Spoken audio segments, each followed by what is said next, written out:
ഞാൻ Nirupama Indian institute of management ഇന്ദോറിലെ integrated programme and മാനേജ്മെന്റിലെ ഫസ്റ്റ് ഇയർ സ്റ്റുഡന്റ് ആണ്. ഇന്ന് ഞാൻ ഡിസ്കസ് ചെയ്യാൻ പോകുന്നത് PGP, അതായത് IPM പ്രോഗ്രാമിന്റെ തന്നെ 4th and 5th ഇയറിൽ നമ്മൾ അവിടെ പോസ്റ്റ് ഗ്രാജുവേറ്റ് പ്രോഗ്രാം ആയിട്ട് ചെയ്യുമ്പോൾ ഉണ്ടാകുന്ന കോഴ്സസിനെ പറ്റിയാണ്. സോ ഫസ്റ്റ് കമ്മ്യൂണിക്കേഷൻസ്, ഇതിൽ വരുന്നത് അസർട്ടീവ് കമ്മ്യൂണിക്കേഷൻ, അതുപോലെ matrix four media and entertainment, അങ്ങനെ കുറച്ച് കോഴ്സസ് ഉണ്ട്. പിന്നെ ഇക്കണോമിക്സിലേക്ക് വരുമ്പോൾ പബ്ലിക് പോളിസി, ഇന്ത്യൻ ഇക്കണോമി, അതുപോലെ ഇന്റർനാഷണൽ ഫിനാൻസ്, അങ്ങനെ കുറച്ച് ടോപ്പിക്സ്. പിന്നെ ഫിനാൻസ് ആൻഡ് അക്കൗണ്ടിങ്ങില് ഇൻവെസ്റ്റ്മെന്റ് ബാങ്കിങ് വരുന്നുണ്ട്. അതുപോലെ risk management, portfolio management, performance management, അങ്ങനെ കുറച്ച് കോഴ്സസ്. പിന്നെ ഹ്യൂമാനിറ്റീസ് ആൻഡ് സോഷ്യൽ സയൻസിൽ ബിസിനസ്, ഗവൺമെന്റ് ആൻഡ് സൊസൈറ്റി, അതിനൊക്കെ കുറച്ച് റിലേറ്റഡ് ആയിട്ടുള്ള കോഴ്സസ് ഉണ്ട്. പിന്നെ ഇൻഫർമേഷൻ സിസ്റ്റത്തിൽ IT സ്ട്രാറ്റജി, അതുപോലെ ബിസിനസ് അനാലിറ്റിക്സ്, അങ്ങനെ കുറച്ച് കോഴ്സസ്.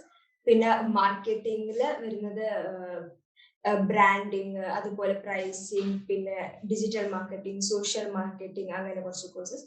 പിന്നെ organisational behaviour and HR, human resource, ഇതിൽ ഇന്റർനാഷണൽ HR വരുന്നുണ്ട്. അതുപോലെ എംപ്ലോയർ ബ്രാൻഡിങ്, അങ്ങനെ കുറച്ച് കോഴ്സസ്. പിന്നെ operations management and quantitative techniques, ഇതിൽ വരുന്നത് മെയിൻലി ഡേറ്റ ആൻഡ് അനാലിറ്റിക്സ്, അങ്ങനെയൊക്കെയാണ്. പിന്നെ സ്ട്രാറ്റജി ഉണ്ട്. പിന്നെ ഇത് കൂടാതെ ഈ കരിക്കുലത്തിൽ തന്നെ ഇൻക്ലൂഡഡ് ആയിട്ടുള്ള വേറെ കുറച്ച് കാര്യങ്ങളാണ് Himalaya outbound programme, industry visit workshops, പിന്നെ അതുപോലെ വേറെ ഓപ്ഷണൽ വർക്ക്ഷോപ്സ്, പിന്നെ റൂറൽ ഇമേർഷൻ പ്രോഗ്രാം. അങ്ങനെ അക്കാഡമിക്സിന്റെ കൂടെ തന്നെ ബാക്കി കാര്യങ്ങളിൽ നമുക്കൊരു എക്സ്പോഷർ കിട്ടാനുള്ള കുറെ കോഴ്സസും കൂടി ഈ കരിക്കുലത്തിൽ ഇൻക്ലൂഡഡ് ആണ്. അപ്പോൾ ഇതൊക്കെയാണ് PGP കരിക്കുലം ഇൻ ബ്രീഫ്. ഇതൊക്കെ IIM Indoreന്റെ വെബ്സൈറ്റിൽ നമുക്ക് അവൈലബിൾ ആണ്. Thank you.